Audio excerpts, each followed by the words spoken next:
Asset tagging by creating a new survey. Open up Survey123.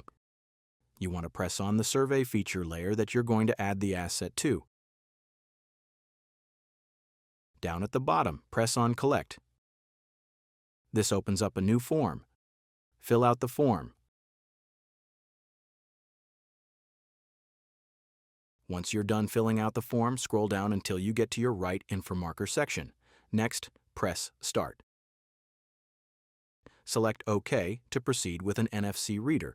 Now, press on the 3 bars in the upper left-hand corner. Press on NFC to deactivate it and press on External Reader. This shows me a Biomark reader that I connected to previously with Bluetooth. You want to press on the entry, then press anywhere outside of that left slide out. It now says it's OK to proceed with the connected Biomark reader. Press OK.